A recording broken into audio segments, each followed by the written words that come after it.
Welcome to the American Valor podcast. Today we are speaking with Jon Shestakofsky. Jon is the Vice President Communications and Education at the National Baseball Hall of Fame and Museum. Jon, welcome to the show. Tell us a little bit about you. Enrique, thanks so much for having me. And it is really an honor to be a part of this program. And obviously, so much great respect for what you all do at the Active Valor Foundation. And really appreciate this opportunity to talk a little bit. No, thanks for having me on. I've been working in baseball for about 20 years and have had kind of a very, I don't know, I consider myself to perhaps be one of the luckiest people working in baseball because I've somehow parlayed an internship with the minor league team in the souvenir store into an incredible position here at the Hall of Fame, where I'm overseeing our content and communications, dealing with a lot of the voting and connections to Hall of Famers as we go into major events like our induction weekend.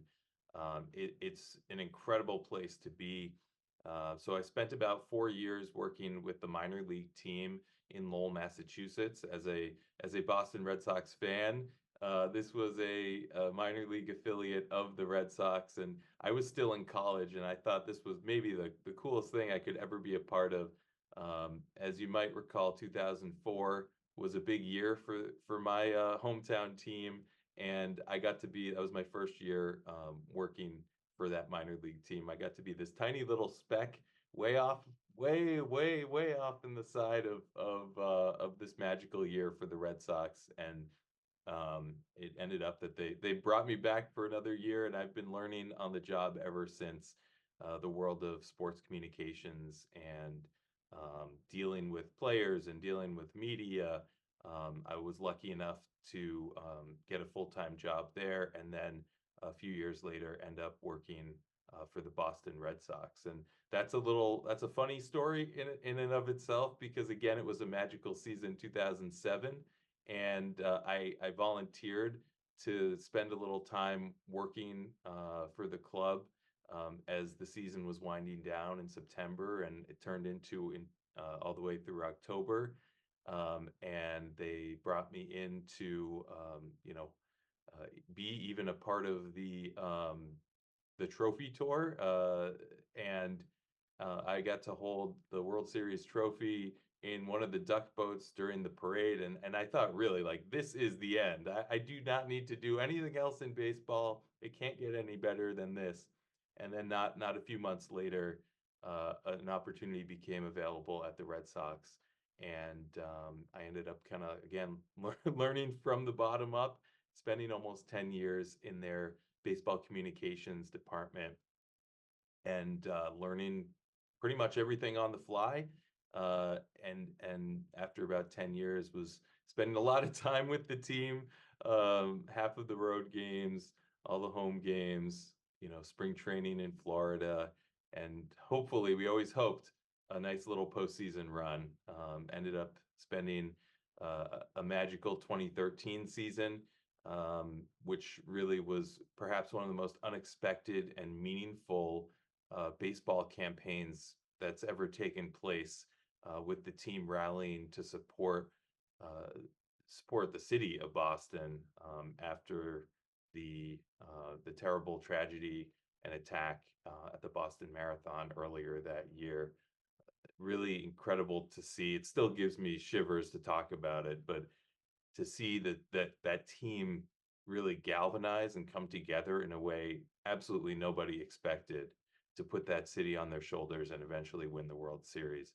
Um, an incredible highlight of my career to be able to witness that. And then a few years later, an opportunity arose here at the Hall of Fame, and I just couldn't believe it. And I've spent the last 8 years working here in this capacity. Such a wonderful place to live, and I just feel so lucky to have had all of these incredible opportunities that allow me, someone who I would say does not have the skills to perhaps have even played baseball in college, to end up spending 20 years working so closely with our national pastime. And that's a beautiful story from a fan's perspective. I mean, you hit everything along the road from a fan's perspective that you really couldn't write this in a script, right? It just has to play out in life. And I'm glad that you had that opportunity for yourself. Now, folks, at the Bob Feller Active Valor Foundation, we strive to educate, support, and recognize by instilling the timeless values of service, sacrifice, legacy, and citizenship. Now, John, we have had 11 of the Hall of Famers awarded by the foundation, namely Yogi Berra, Tommy Lasorda, George Brett, Rod Carew, Tom Seaver, Johnny Bench, Randy Johnson, Brooks Robinson, Joe Torre, Trevor Hoffman, and Carlton Fisk, which was last year, and all marvelous players and even greater human beings. And so, based on those pillars mentioned earlier, I would like to start today's conversation with service because that is the pinnacle of all we do. We've tied our foundation to the service of folks that did military service and baseball, which is a hard thing to do. Yet these individuals were very good at it. So, how does the Hall of Fame recognize the contributions of Hall of Fame baseball players that have served their communities or the nation, for that matter, outside of their athletic careers? Well, you've hit on something that's so important, not only in this country, but specifically to the Hall of Fame. It's incredible connections between baseball and service, and those are stories that we do aim to tell and to share with audiences, not only here in Cooperstown but across the country. Um, these are really important stories here at the Hall of Fame, and it starts with really everything that we do as an institution. Now, a lot of people think of the Hall of Fame as just the room with the plaques on the wall, which is incredibly important. That's where right now we have 346 Hall of Famers honored with these bronze plaques. But really, this institution and our footprint here in Cooperstown is so much more. We have the world's foremost research library and research facility dedicated to baseball. This is where anyone from a writer, someone writing a book, to someone putting a movie together, a documentary, is going to come here and do an incredible amount of research. And we also have 3 floors of exhibit spaces where we're able to dive into the full story of the game and kind of trick people a little bit into um, understanding baseball from a greater perspective. I think a lot of people think of what the Hall of Fame does, and especially in the museum, as being focused on what happens on the field. This incredible moment that we all remember, this walk-off home run, this 4 home run game, this team winning the World Series. Of course, that's a huge part of what we do. And our mission is really threefold. It's to honor excellence, to preserve history, and to connect generations. So everything that we're doing connects to one or more of those facets: preserving history, honoring excellence, and connecting generations. And honestly, when we talk about stories of service and sacrifice, we're hitting on all 3 of those facets of our mission. And so all 3 of those areas of what we do as a greater institution can help us play into this type of storytelling. And it's our goal that visitors to our museum, those that are learning about the game on our website, maybe we have an incredible membership base of 20,000 plus people that support the Hall of Fame on an annual basis and receive really cool things like what I think is the world's best baseball magazine out there, called Memories and Dreams. The stories that we tell, everything is done purposefully to help educate the next generation and the current generation about why this game is so important, why it's important to learn the stories of service and sacrifice that are a part of this, of our national pastime. And so, yeah, it really is a part of everything that we do. That's outstanding. And I tell you that you guys do such a great job in all of those. I got to get my hand on that magazine. But you mentioned something very critical here. You 346 inductees, and 39 of those served during World War II. And the amazing piece of service. Now, I'm a service member myself, retired after 26 years, so I know the arduous times that we can have during service. These individuals put their careers on hold and then did that and came back. So let's talk about service because that's a very key point here. How does the Hall of Fame communicate the sacrifices made, like, for the 39 players who left their careers to serve in the military or other important causes? Yeah. And Enrique, you know that sacrifice better than I do. And I look at those careers interrupted, and for some of these players, how they came back years later and were able to pick up right where they left off. It blows my mind. It absolutely blows my mind when you think about someone like Bob Feller, and you know his story well. This audience that's listening to this podcast knows his story so well, but I have to get into it for a little bit because it just boggles my mind.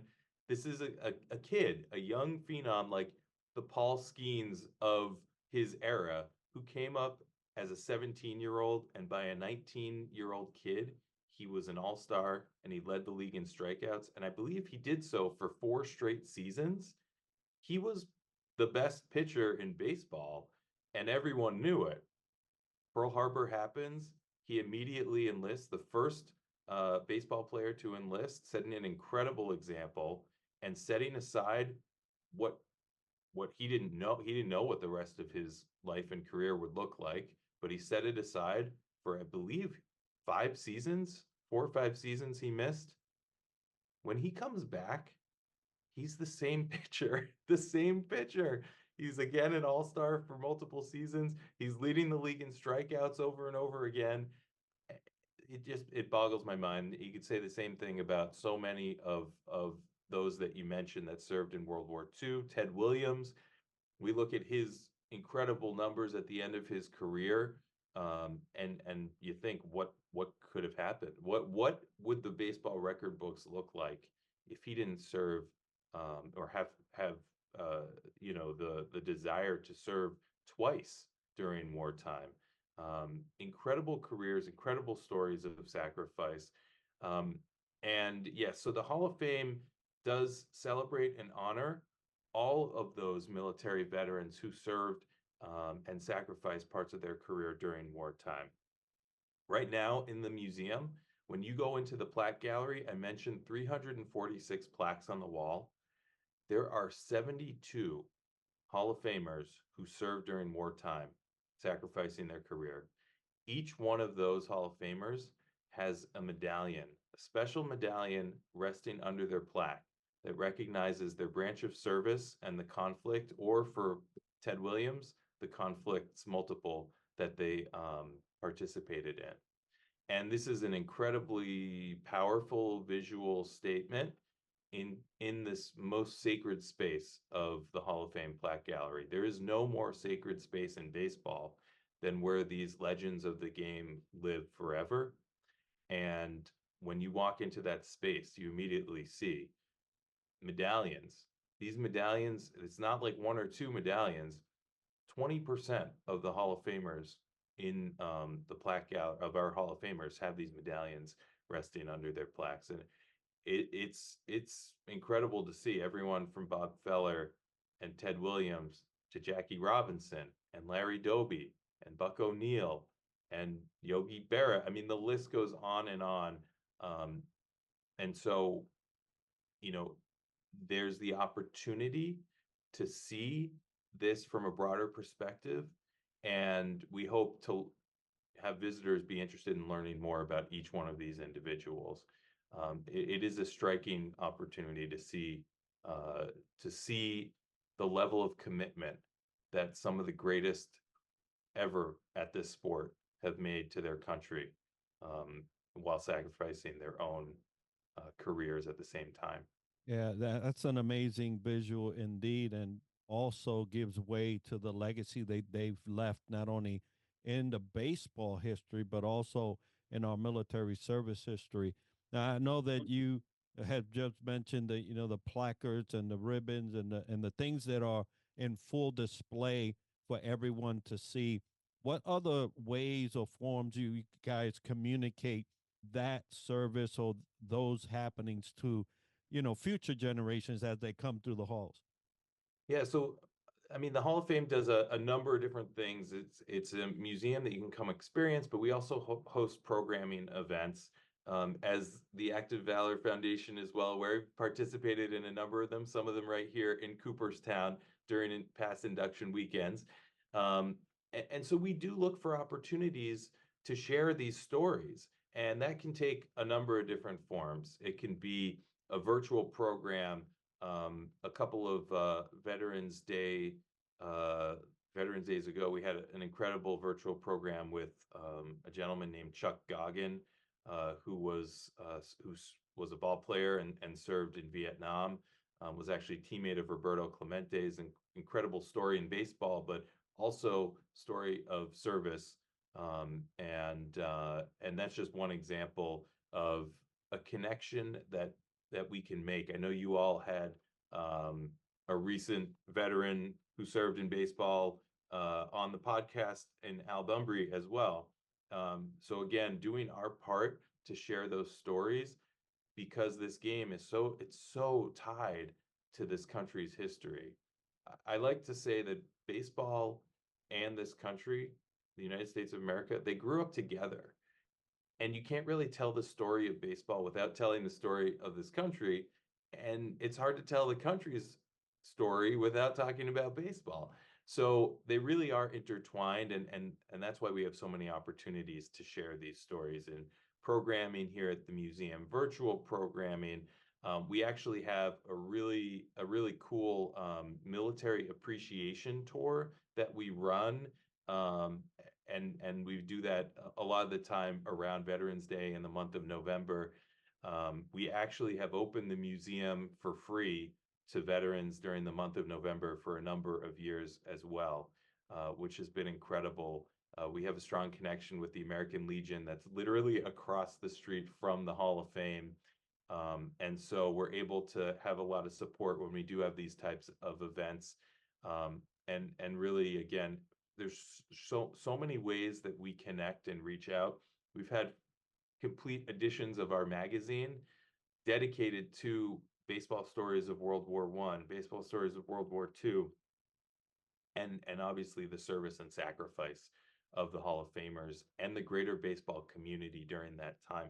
Baseball's role in sustaining this country during World War II, baseball's role in our national anthem, the Star Spangled Banner, becoming the national anthem. There's so many different connections uh, that that help tell these incredible stories connecting baseball in our country, and that really is a part of our mission. Share those stories and make sure people come away with a greater understanding of why this game is so important. John, you mentioned a couple of players, one that we had on the show. And when we're talking about legacy as we are now, what amazes me the most is that legacy came to them. They never sought it, and it makes my hair stand up when I say that, because these are individuals that were fully equipped with a talent to do what they did in baseball. Yet they sacrificed their livelihood, some even their life, that did not come back, right? For the sake of the nation.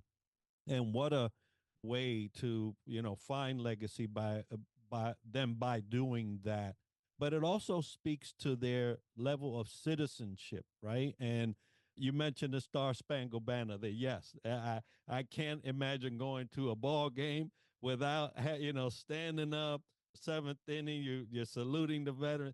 these are all things that are tied together to strengthen citizenship. So I wanted to ask you what efforts are made to educate the younger audience, because we're always looking for the future of those that will come after us and continue on, about the importance of citizenship through the stories of the Hall of Fame. Yeah. Yeah, it is incredibly important to pass it on to the next generation. Stories of citizenship and sacrifice and service. Really, it's leadership at its core. It's living a life that you can be proud of, living a life that focuses on helping other people.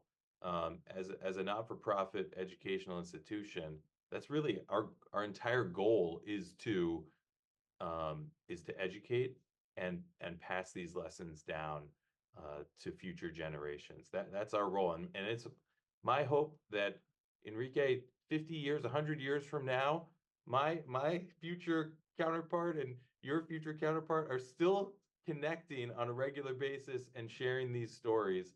Um, I would say that yeah, we have a tremendous number of school groups that come into the Hall of Fame. Some connect regionally, others connect with us virtually. And we've been doing distance learning for a long time. Actually, we were on Zoom well before the rest of the world caught up to us. But we teach 15 different curriculum modules through the lens of baseball. Some of those are what you would expect, statistics and you know, science and physics and how baseball operates in that kind of a world. Others are a little bit more social studies about geography and you know, how labor issues have worked back and forth in baseball, and it's a great example of that world. And other lessons are based on character and leadership. We have a whole curriculum module on leadership, and we're able to touch on these important legacies and again teach these next generations of kids, of fans, about the important history of the game. So you know, when we have school groups coming into Cooperstown, we certainly use that opportunity to talk about what it means to be a leader and how we can look to folks like those that we discussed already to learn those important lessons and live your life in a way that you can be incredibly proud of. Well, thank you all for what you guys do in that regard. I know that for those listening or viewing, we are all a thread in the tapestry of what makes our flag, right? We all interweave so that we can make a stronger flag. And the strongest flag that stands the test of time is based on their citizenship and the citizens that make that nation. So thank you all for what you do to promote and keep that going. And I'll just share one more piece of the puzzle. I just want everyone to be aware of an incredible project that the Hall of Fame was able to work with the United States Navy over the last, you know, 4 or 5 years actually. The commissioning of a ship, the USS Cooperstown, a littoral combat ship. This was announced way back in 2015, but it wasn't until last year, May of 2023, that this ship was officially commissioned as the USS Cooperstown. And this is another incredible way that we're able to not only share these legacies, we're not sharing these legacies necessarily with the younger audience or kids, but we're literally sharing these legacies with the next generation of servicemen and women. So the ship, the USS Cooperstown, is actually named in honor of the 72 individuals in the Hall of Fame who served during wartime. It's been so cool to see service members learn about and recognize that history, and for us to have the opportunity to actually place this history on the ship. So the ship's different rooms, staterooms, have replica Hall of Fame plaques. So I can be in I'm going to the Bob Feller room. I think that's the chief officer's mess room, mess hall. You guys, the Feller Foundation has representation there as well. You know, we have artifacts and other information on display, not only to inspire, but also to educate. And that's been one of the most incredible opportunities. You see the crew come together. They now call themselves the Heavy Hitters and America's away team. We were able at the commissioning to have two Hall of Famers with deep ties to the military serve significant roles. Joe Torre spoke about his own, reflections on military service, his brother having served in World War II. We heard from Johnny Bench, who served as the long glass presenter during that ceremony. His father served in World War II. Uh, and really just the incredible appreciation that we saw from everyone involved. And that's a legacy that continues. That's going to continue on. That connection's going to continue on. We periodically have groups of crew members from the USS Cooperstown with the chance to come and visit here and see the museum in person, get special tours and talk to local kids and really it's a great educational opportunity not only for the sailors but also for the local community, and we're hoping that we have another one of those coming up this November around Veterans Day as well. So that's been really one of the true privileges of my career in 20 years working in baseball is being a small part of that commissioning project and now being able to be a small part of the lives of these servicemen and women who are protecting our country on a daily basis. So just wanted to make sure that we had the opportunity to talk a little bit about the USS Cooperstown and what that ship means to the Hall of Fame and everyone here in Cooperstown. Yeah, definitely a great point there. Was probably my final one because, of course, I served in the Navy and watched all that occur. One day I will tour that vessel and be able to see my good buddy Feller's room. Since I am a chief, I can go in there. All that you guys do is just wonderful. Not only how you pay homage to the great career of baseball players, but how you also highlight all the other pillars that we spoke about. Those that are listening just met Jon for the first time. Where can our audience find more about you and the National Baseball Hall of Fame and Museum? Well, the best place to look is baseballhall.org. We have an incredible group of articles. You can search anything that you want to search, and you're going to find a ton of information. Again, if it's Bob Feller, if it's World War II, if it's military service. Again, there's so much that you can connect to baseball, and we have literally thousands of stories. It's almost the Encyclopedia Britannica of baseball on our website, which is incredibly cool. And follow us on any social media platforms that you connect with. Our handle is Baseball Hall, and you can find us pretty much anywhere. Really incredible history that we're privileged to have the opportunity to share. Thank you, Jon, for taking some time to speak with us today and share all that you are doing. Folks, if you want more information, and we'll have all his information as part of the show notes and the video so that you can be able to view those. But if you want more information on the foundation, please visit us at our website, actofvaloraward.org. And talking about education, our educational scholarship is open for application through October 1st. So get those in today, and this scholarship provides tuition assistance to deserving veterans and students of military families. And you can find more information under the education tab of our website. And on behalf of the Bob Feller Active Valor Foundation, thank you all for joining us today on this episode. Thank you, Jon. Thanks so much for having me. Absolute privilege to have this conversation, and thanks for all that you do and the Active Valor Foundation does on a daily basis.